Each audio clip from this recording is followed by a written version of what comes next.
This series, examining how to be a successful owner-operator, is brought to you by Michelin Canada. Michelin, a better way forward.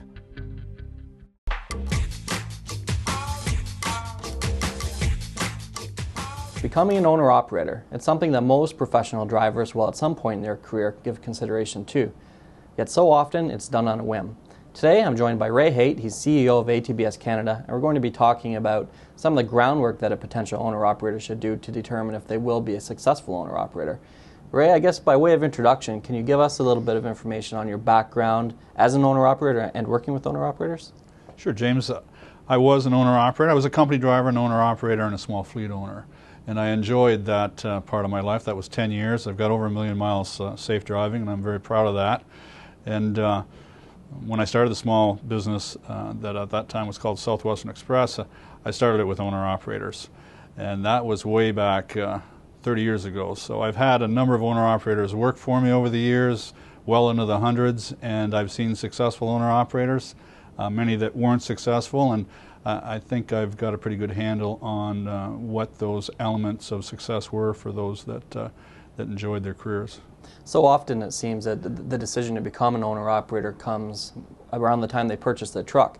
Having dealt with owner-operators so extensively, have you noticed certain personality traits that are common amongst those who do succeed? There are some common traits among those folks, and unfortunately, just having the opportunity to get into a truck isn't really the right reason to become an owner-operator. And I think one of the issues that the industry's had over the years has been the ease of entry for turning a company driver into an owner-operator, and really the homework should be done well in advance of ever looking for the equipment. But certainly wanting to be entrepreneurial and independent and understanding a little bit about all the elements of business, which is of course the bookkeeping side of things, cash flows, business plans, mechanical.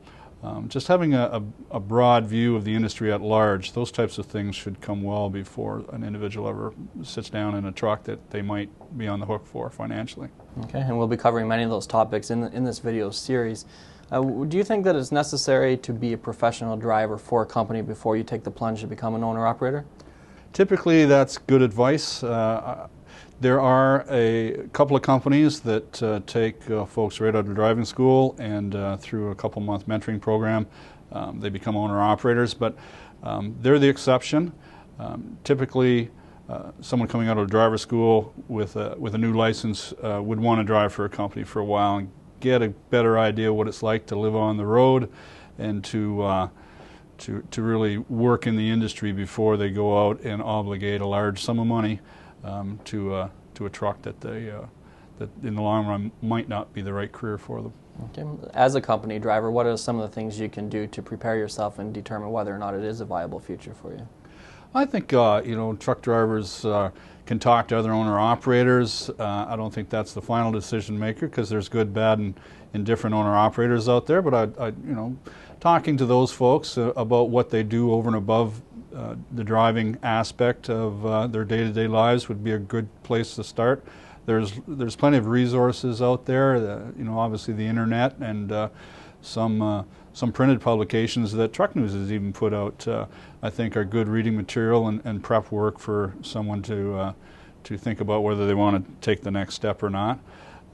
Obviously, sitting down and doing a cash flow and figure out what your personal obligations are right now and the type of cash flow that you need to just cover a mortgage or a car payment or other obligations that you have to see if really there's room for you to wiggle to get into a truck with a down payment and make some of the sacrifices that you need to make to become a small business. And professional drivers by nature are quite often independent spirits. Is this something that you can truly do on your own, or do you have to involve family, business associates? Who should you surround yourself with when making this decision? Well, that's a great question. I feel strongly that you should be out getting financial advice.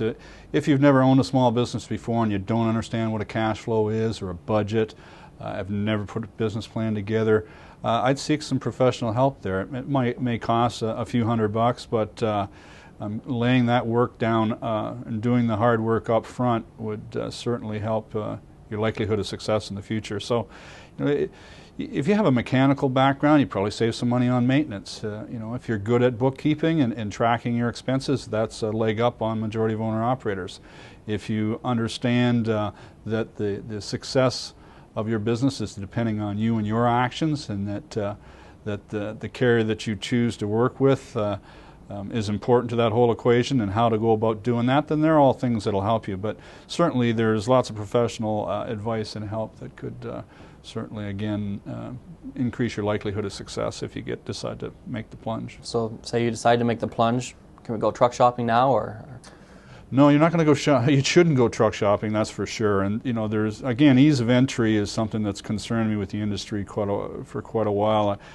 Whenever I stand in front of a group of owner-operators, I ask for a show of hands of what they think of the A banks, and typically owner-operators feel that banks are the enemy because they don't want to finance owner-operators, where I try to explain to them that the banks are not the enemy. What the banks want, and the A banks want, is they want to see cash flow, they want to see some money in reserve, they want to see that you've got a business plan, and they're the things that you really should have.